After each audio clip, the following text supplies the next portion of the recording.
तूफान नूह के बाद अल्लाह ताला ने सरजमीन अरब पर ऐसी कौम पैदा फरमाई जो दुनिया में सबसे ज़्यादा ताकतवर और मजबूत थी कि उनकी ताकत का कोई अंदाज़ा नहीं लगा सकता।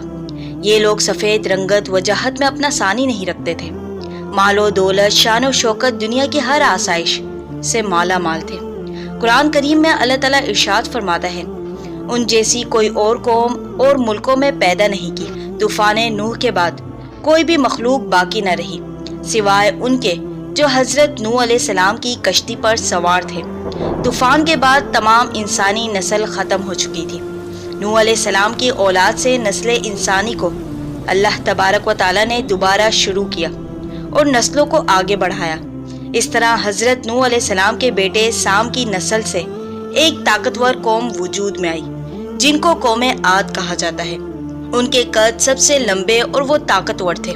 ये कौम उस दुनिया के अंदर तकरीबन 1500 साल तक आबाद रही। कौम आद अरब के इलाके अल अहकाफ के अंदर आबाद थी। अल अहकाफ का इलाका रेत का ऐसा सहरा है जो यमन और ओमान के दरमियान फैला हुआ है। ये इलाका कभी ऐसा सरसब्ज और शादाब हुआ करता था कि जिसकी कोई मिसाल नहीं मिलती, और आज ये इलाका खौफनाक सहरा बन चुका है जहाँ जाने से बड़े बड़े सुरमा घबराते हैं। रेत का रेगिस्तान इतना खतरनाक है कि अगर उसमें कोई चीज फेंक दी जाए तो पल भर में वो गायब हो जाती है। कौम आद के लोग इस कदर ताकतवर थे कि वो अपने एक हाथ से बड़े बड़े दरख्तों को जड़ों से उखाड़ दिया करते। इस कौम के लोग कभी बूढ़े नहीं होते थे। उनमें पैदा होने वाला हर इंसान 1000 साल तक जिंदा रहता। सबसे लंबा इंसान 750 फीट का होता था। ये लोग बड़े बड़े पहाड़ों को तराश कर उसमें खूबसूरत महल तामीर किया करते और उन्हीं महलात में अपनी जिंदगी बसर किया करते थे। अल्लाह ने उन्हें हर नेमत से नवाजा था। हर तरफ सरसब्ज बागात, गल्लों और फलों की पैदावार थी। हर नेमत से माला माल थे। जैसे जैसे उनके पास नेमतें बढ़ती चली गई वैसे ही ये लोग सरकश होने लगे और तरह तरह के गुनाहों में मुब्तला हो गए। तूफान नूह के बाद सबसे पहली वो कौम थी जिन्होंने अपने हाथों से बूतों को तराशा और अल्लाह की वहदानियत को छोड़कर बूतों की पूजा करने लगे। इस तरह ये लोग कुफ्र, शिर्क और तरह तरह की बुराइयों में मुब्तला होने लगे। हाँ, ये कौम जब हद से ज्यादा अल्लाह की नाफरमानियां करने लगी तो अल्लाह तबारक व तआला ने उनकी हिदायत के लिए अपने प्यारे नबी हूद अलैहिस्सलाम को उनकी तरफ मबूस किया। अल्लाह ताला के हुक्म के मुताबिक हूद अलैहिस्सलाम ने अपनी कौम को तौहीद की दावत देना शुरू कर दी। आपने अल्लाह की इबादत की दावत दी और कुफ्र शिर्क से मना फरमाया। हूद अलैहिस्सलाम ने 500 साल तक इस्लाम की दावत दी। उनमें 13 कबीले थे और 2 कबीले उन कौम के सरदार थे। इन 2 कबीलों में एक का नाम किलमान और दूसरे का नाम खिलजान था, जिनके पास पूरे कौम आद की सरदारी थी और सारी कौम उनसे डरती थी।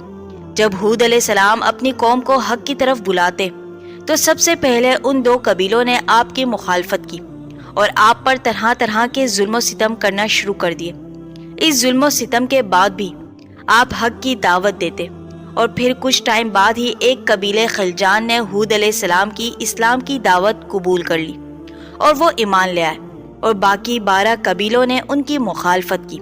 जब हूद अलैहिस्सलाम उनको इस्लाम की दावत देते तो उनका मजाक उड़ाते और कहते, हम तुम्हारे कहने पर अपने बाप दादाओं का दीन कैसे छोड़ दें।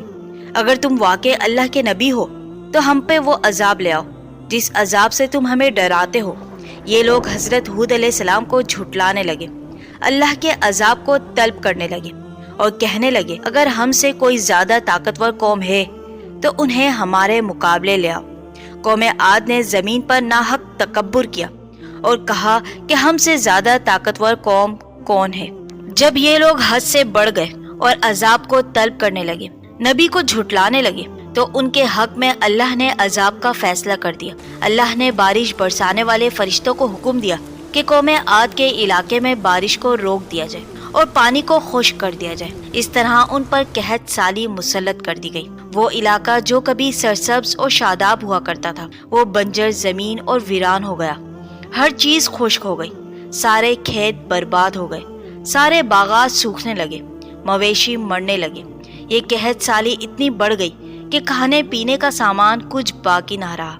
वो मुर्दार जानवरों को खाने लगे।